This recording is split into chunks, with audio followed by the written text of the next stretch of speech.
Welcome to Movie Reviews by South to Normal. I'm gonna do this voice the whole time. Not really, because I'll sit there and cough. You'll think I have COVID or something. But this week's episode, we're gonna rank the Batman movies. With the Batman coming out and the legacy that Batman has in the theater, gotta put out a ranking for it. In last place, Batman and Robin. Oh, the nipples. Joel Schumacher's tongue-in-cheek attitude, it's an unbearable limit in Batman and Robin, and it's just a mindless movie that is just awful. Plus, the suit had nipples.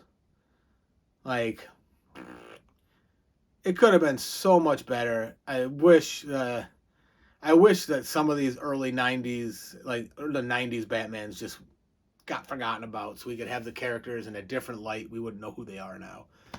But Batman and Robin, last place. After that, Batman vs. Superman, Dawn of Justice. The story had so much going for it in the comics and like the power behind it, and it's just a poorly constructed movie. I don't know, was Zack Snyder behind this? I don't remember. Not a fan of him. But this movie was awful.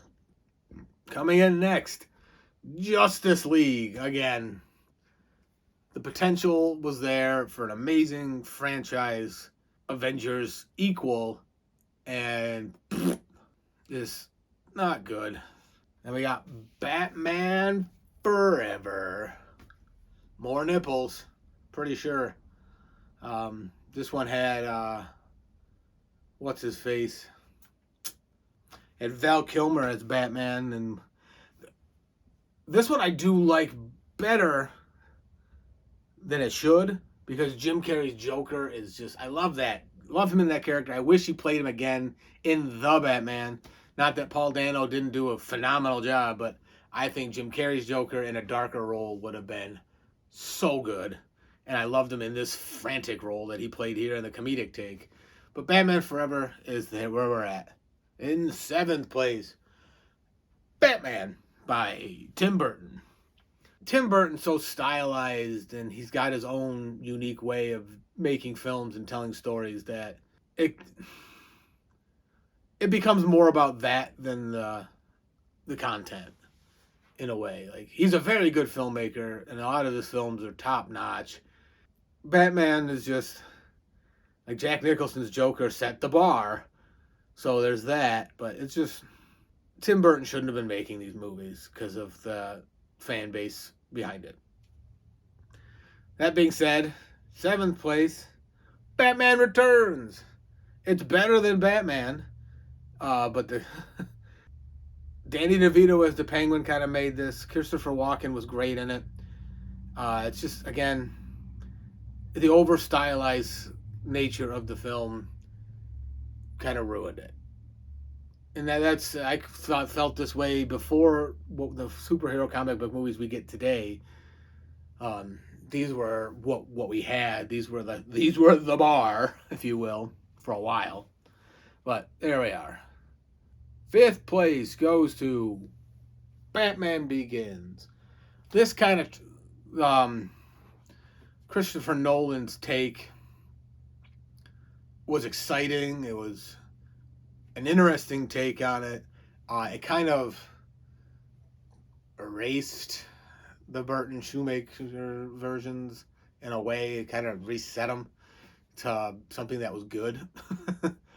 Got rid of the nipples. But Batman Begins relaunched the Batman franchise, and it's very good. I enjoy this movie from time to time. Check it out. I'm pretty sure it's on Netflix. Up next, The Dark Knight Rises. The third Nolan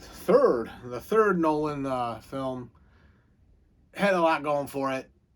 Bane, Catwoman in it, and it was very ambitious.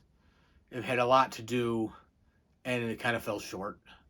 It had to follow The Dark Knight Rises, which was just it had to follow The Dark Knight, not The Dark Knight Rises, which was just such a powerhouse blockbuster film that it there's no way it would have lived up to the hype, and it just fell short. That's why it's where it is.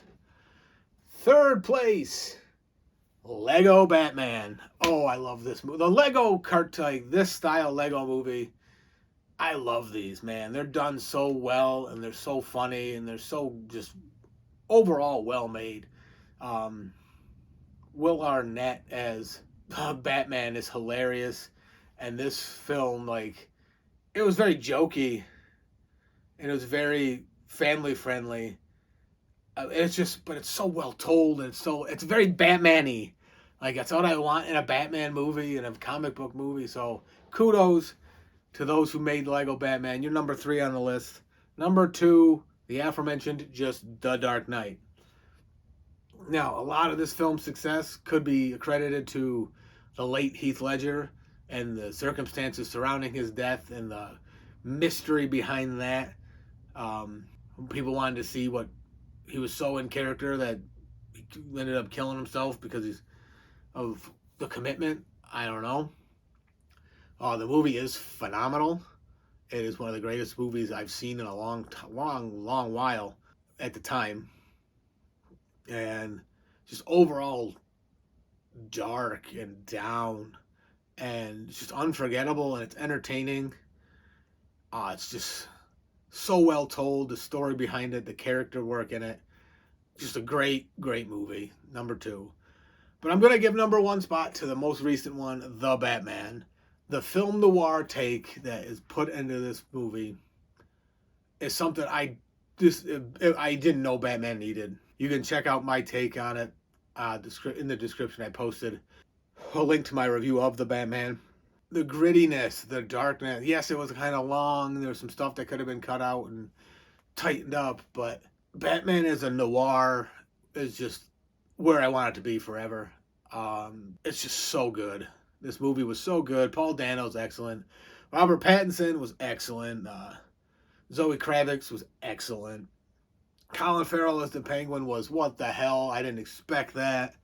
And the story it tells of the corruption, it's so Gotham. It's just what it is. You finally, like, you always hear about how it's corrupt and all the other ones, but this time you get to see it and you get to, like, live in the corruption. And just bravo, great film. Number 1 Batman movie of all time at this point. In 11th place, Batman and Robin. 10th place, Batman vs. Superman, Dawn of Justice. 9th place, Justice League. 8th place, Batman Forever. 7th place, Batman. 6th place, Batman Returns. 5th place, Batman Begins. 4th place, Dark Knight Rises. 3rd place, the Lego Batman movie. 2nd place, The Dark Knight. Number 1, The Batman. Thank you for tuning in to Movie Reviews by South of Normal. This has been my official rankings of the Batman movies. Subscribe, follow along for more amazing content. I got more coming, more planned. There's a lot out there right now. So give me a follow if you would. I'll see you next time. You guys are awesome. Peace.